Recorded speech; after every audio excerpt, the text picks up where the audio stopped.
Hi guys, my name is Lelasophia. I am an artist and fine jewelry designer. If you like contemporary fine jewelry, if you like luxury handbags, all things interiors, and I have some fun videos for you. You guys, there's a topic that I've been like genuinely putting, this is so embarrassing, genuinely putting so much brain power into, kind of obsessing over.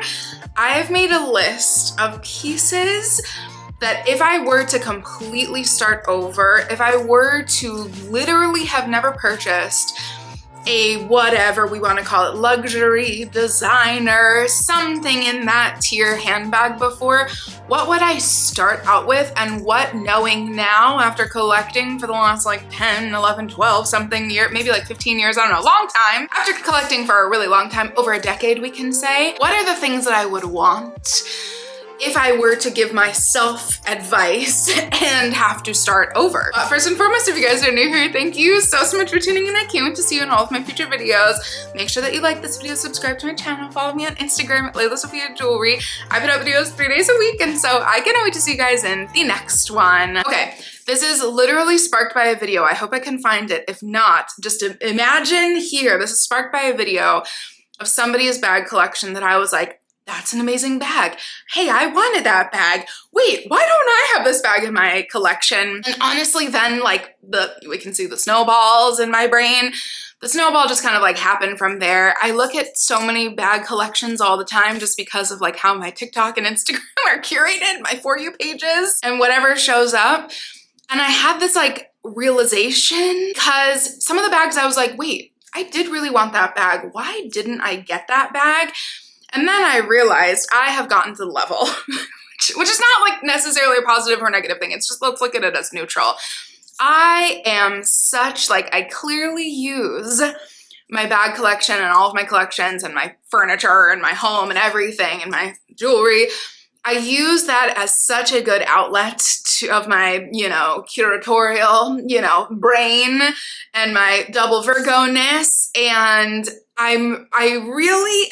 This is not like special in any sort of way. But once I got my 2 bag cabinets that I have, I realized, yes, obviously there's like this whole thing that I've talked about for years of having my channel, of like really curating and making sure that you're buying the perfect pieces for you. But I also, even though I think that I've done that to say something positive about myself, but I also realized that it's not just the bags themselves, it's how they all fit together in one collection that is like oddly way more important to me than I realized after thinking about this for the last couple of weeks. And so for me, I think sometimes I'm like overly worried about like if I'm gonna wear something or if it's gonna overlap with a piece that's already in my collection. And so I then took all of that knowledge, realized that's probably the reason why most of the bags on this list I haven't purchased already, because I kind of have something that's already like it. And the one that I really like now came out after I purchased whatever pieces in my collection. Anyway, now she's rambling, but essentially, if I were to kind of like completely start over, completely clean the slate of a blank canvas, but yet have all of the knowledge of collecting for all the years that I have, there are some different things that I would do actually, which I think is kind of fun to like critique my own collecting habits. Because I've done so much buying and selling, just in case anybody's new, I have used the pre-loved market to my advantage, okay? And even though I don't do it like full collection at a time, I do it kind of constantly. So maybe to not have to buy and sell so much, this is what I would start out with. One of the bags that's like top on this list that I was like, I wanted this so badly. Why didn't I ever purchase it? Because I kind of have things that like I don't need it in my collection, but I still am in love with the Jacquemus Le Calino bag. I really love the Python one. I do wish it was real Python, but obviously that makes no sense. That's just a me thing. That's just a weird thing that I like, but it is the perfect shade of Python. I either love like a brownish gray. It can't be too gray. Like the Kate Python, not as much my vibe.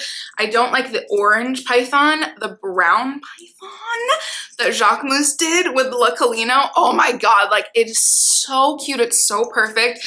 Jacquemus is a perfect place to start if you're just starting your collection, or if you are starting over, or if you're kind of just like looking to get a new vibe. I really, really, really, really, really, really, really think, I've said this so many times, even though yes, Le Turismo could be maybe one exception.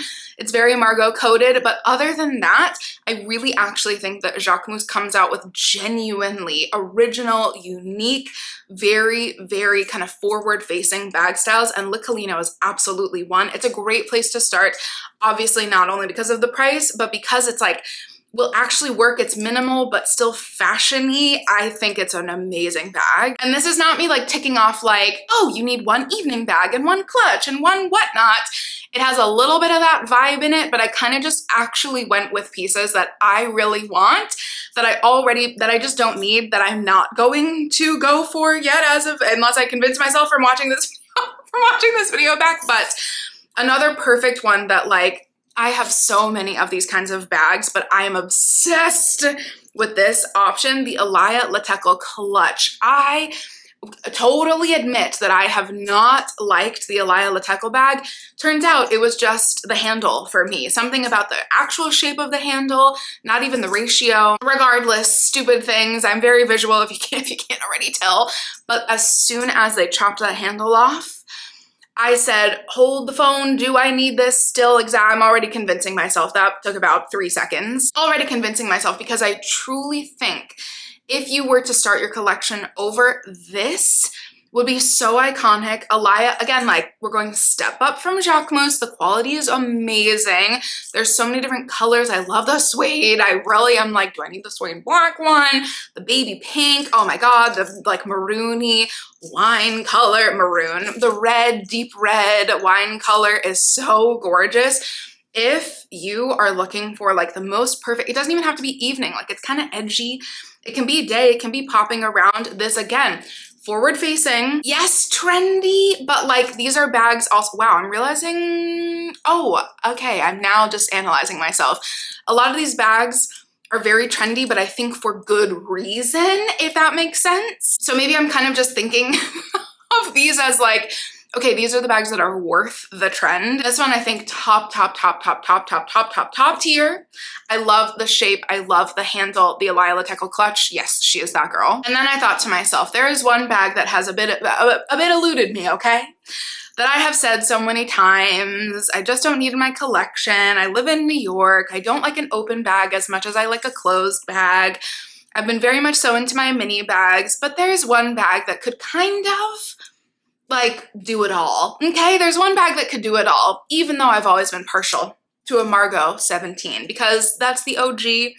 I feel like it's so Mary-Kate and Ashley Olsen, it's so the Row, it's just like, I don't know, the 17 and the 15 really just like have my heart. However, if you are just starting your collection, if I were to start over my collection, if I were to sell like 10 of my bags and really need an everyday, like true everyday bag that actually fit a lot, but had a really small profile, I would get a Row Margaux 10. There's one on Fashion File that I literally almost abandoned all of my curation principles for and was like, do I need to buy this? Because this is the color that I really wanted it. I would be so careful about the color because I would literally wear it every single day. And so I would want to make sure that it was like the perfect leather color combo for me. But if I were, I know see all these things I'm about to convince myself. If I were to downsize or whatever and just need one everyday bag, has a top handle, obviously, but also has a crossbody vibe. The way that Mary from Mary's Room talks about hers, like I could so imagine it being the perfect bag for every phase in my life, God willing, that is to come in the next 10 years. Okay, I'm convinced, yes, I think we all need the Row Margaux 10. If you don't already have one, you probably already have like 8. But there is a bag that I do have on this list that this one couldn't, like, I was such a hater for like 2 seconds because we know I love the Row, and so I really like will warm up to everything that they do, but just because this bag was so trending for so, like, it was like really, I think one of the first like TikTok with the half moon, maybe the everyday bag, the North-South Park tote, and the 90s. Okay, it was like that girl. It still is. And then I felt one, and then I tried one on, and then I said, oh wait, okay, this bag is iconic. It looks so small, it looks so unassuming. I get it when people are like, I just don't get it. You have to like try it on, wear it. It is like, I'm so shocked. I only purchased my first one in August. It fits everything. It fits literally everything. I did trade in my light yellow one for a black nubuck one. I've been wearing that thing every single day. Every one of my things that I wear on a daily basis, that I use, meaning on a daily basis, are in it right now because all I have to do is just pop in, pop out. It fits so much more than you think. It fits so much more than the round 90s. I love my round 90s bag. I have to kind of MacGyver things in there. It fits more than my Abby bag. I don't understand how that's possible. I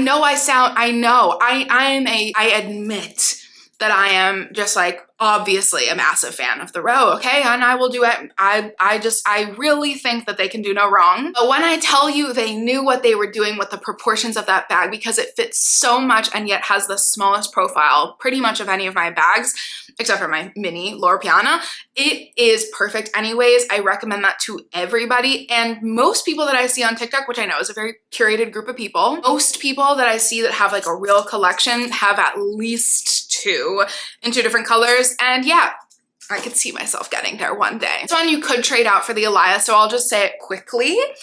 But I'm finding myself becoming completely obsessed. I actually sold mine in the mink suede color. I know, I'm sorry, but I need it in the slim. I need the Savette Symmetry pochette. That is a really hard title to say out loud. However, if you were to start your collection over, start with the Savette. Like genuinely, I currently really want the slim, but the symmetry was so on and so forth. So perfect. It fit everything. Talk about my 90s bag. Yes, I love the 90s bag because of how tiny and cute it is. The Savette fits everything that a 90s bag can, plus like a really big bulky set of keys, plus a snack, plus a trinket. It will fit everything. I am obsessed and I will be rebuying another, don't you worry. Anyways, my one was just like weirdly cursed. It had weird juju on it because it was the whole fake one from the real world, and I bought the same color one, but the actual real one. Anyways, I just needed to start fresh. I needed to really think about it. But again, if you're starting over, you don't have my weird, you know, brain patterns to factor into your collecting. If this is your first video that you're watching, please, I am sometimes normal. I'm just a bit of an overthinker, if you can't already tell. The Savette Symmetry pochette. Didn't I say I was gonna go quickly on that one? I'll just say, you know, it deserved a longer explanation. It's perfect. It's so good. I would absolutely start with one of those. And then this is my little bonus thing, because after all the collecting, all the buying, all the selling that I have done over the last, again, truly decade, more than that, to be honest, I have learned one thing. Yes, I now know the bags that I wear every single day. I know that these cute little tiny little things I wear every single day. My Bottega Veneta medium sardine could just be my one and only bag. She's perfect. She fits everything. And then there are the magical moments. So just leave room for some of the magic, okay? My Chanel vintage camera bag that I have worn quite literally to the ground, a magical moment. My Celine, insert photo here because I'll have to bend over. My Celine eyelet bag, magical moment, okay? Look in the archives, okay? Use the good old TikTok. Use the people like me who are crazy and like really, you know, curate the bejesus out of their collections. Use the people like Mary, like Charlotte. Oh, like Charlotte. Oh my goodness. Like Christy Tyler. Use us, okay? Because some of those magical, kind of random, kind of niche archival bag moments are like the ones. I had to warm up to the Celine eyelet bag the second she came in the mail. I found her for a really good deal. It was my like, I just bought a home present to myself, which yes, I know that sounds absolutely insane. Clearly this is what I love and collecting makes me very happy. The second I opened that box and touched her and felt her, and the second I wore her, it's the archival random 2017, 2015. Get yourself a Dior Ostrich double saddle bag that I still have really been wanting. Get yourself one of those really quirky, really cool, beaded, bejeweled Fendi baguette bags that Carrie Bradshaw wore. It's those moments, and the internet is littered with people that are like on so many different levels, way higher than me, with collecting and curating and who search and hunt for these things. Use them, use us, because those archival moments are the ones that I will never sell, that I will wear to the end of time. And honestly, like, even though so many of the bags on this list are the easy, perfect, trendy for a reason bags, it's really the ones that you're like, oh, this old thing. Yeah, this is, you know, a really cool archival John Galliano bag. Yeah, this is a really cool archival Phoebe Philo bag. Oh, you don't know? Oh, I'll send you the runway. Like, it's those moments, okay? So leave some room for the magic. I love you guys. I'm very curious to hear your thoughts. I'm very curious to hear what you think of my curation. And honestly, put down below what you would have done instead, of what you would recommend instead as your first kind of groupings of bags. I love you guys. Thank you as always for watching, and I can't wait to see you in my next one. Bye, guys.